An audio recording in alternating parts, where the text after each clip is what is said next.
there are several top impacted are very difficult to solve.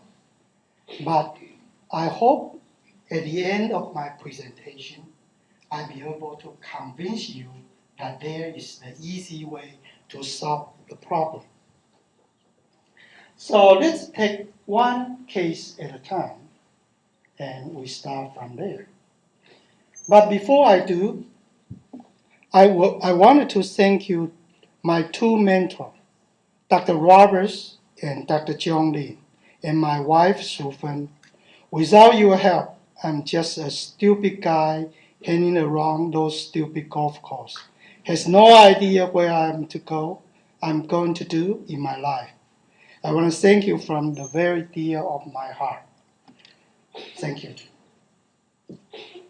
Earlier, I did a rough study trying to figure out what is the percentage of various impaired cases that I fixed with school, and come up with a pretty interesting pie chart that 50% were upper palatally impaired cuspid, and 30 are labial, 10 low horizontal impacted second molar, and the last 10 will be low horizontal impacted third molar and cuspid.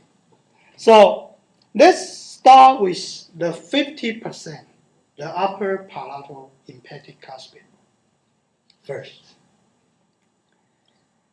Impacted cuspid account for a great deal of time wasted in our practice because there are three stupid mistakes I usually make during the past 15 years.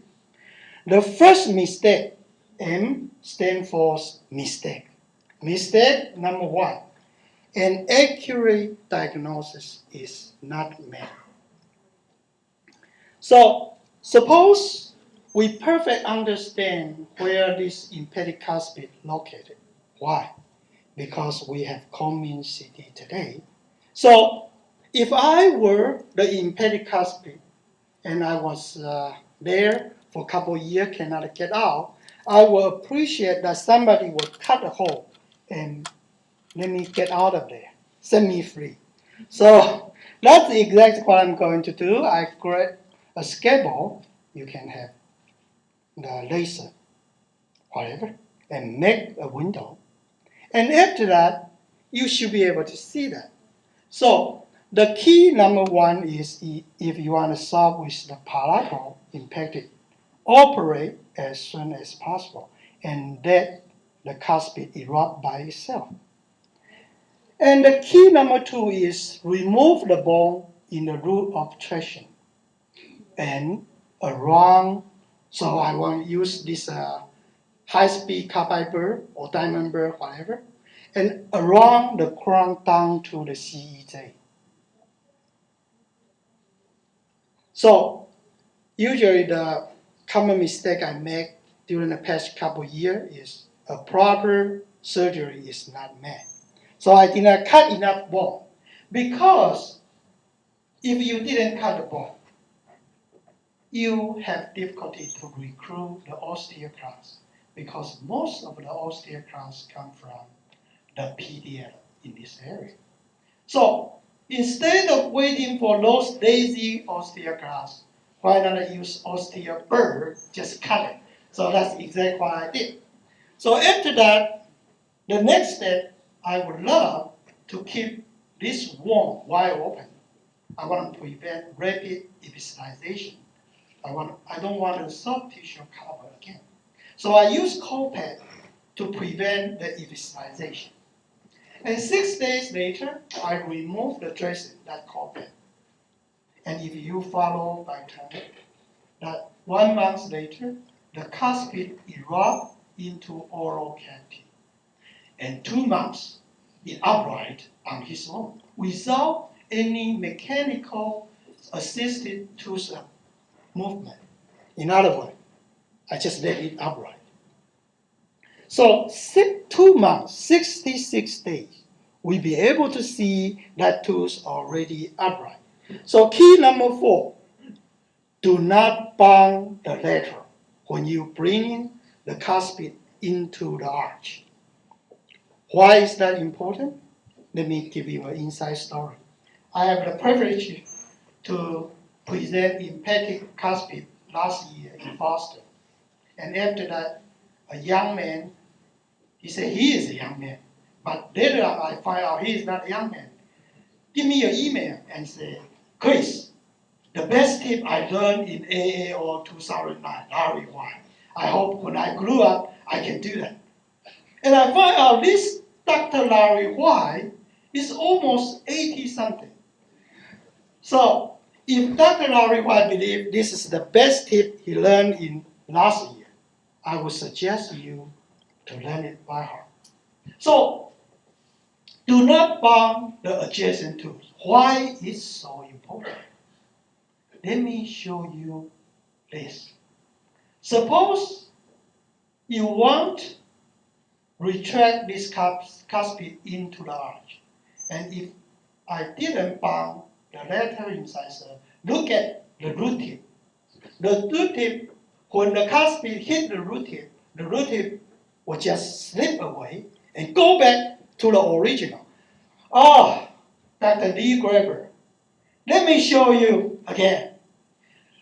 Set this lateral incisor as a free body and look at that tip slip away. So that's the best tip that young man, Larry White, Dr. Larry White, done last year. So key number 4 is very important for you to remember. Key number 5, separate cuspid from lateral incisor. When you separate, always bring the cuspid backward, posterior, not the lateral incisor labially. Because if you bring labially, you will jeopardize the soft tissue of lateral incisor. So that's very dangerous. You end up with aesthetic compromise. So this 1 or 2 millimeter separation will make a huge difference for this case. And number 3 mistake I usually make is an accurate mechanic plan is not made. So I would suggest you to pay attention to how to design the mechanical plan.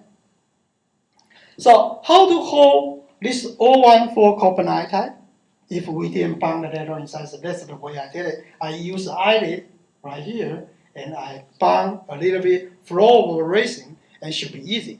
And I start to bond the lower and use early light show is elastic, come up to be a 2 ounce right here. And also, the way why I use early light show elastic is because I use this self-ligation, self-patient ligation. And this is the elastic I use.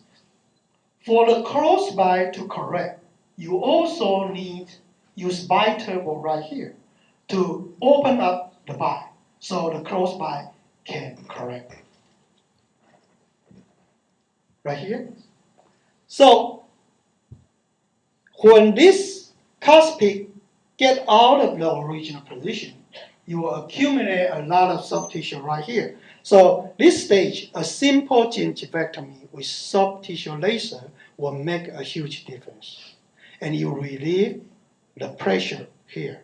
So I use soft tissue and cut it. And it only took me about 2 minutes. And after that, I start to bond a bracket. In palato-impacted cuspid cases, we almost always need labial root top on those impacted. So the way I did it is I use a high top bracket, flip upside down, and it becomes -7 degrees. And that provides a good labial root top. And I'm sure a lot of people have a better way to do it, but that's exactly what I did in this case. So 13 days later, we'll be able to bring this cuspid out and compare to the previous. And if we look at the occlusal surface, and that's the way we put, look at here.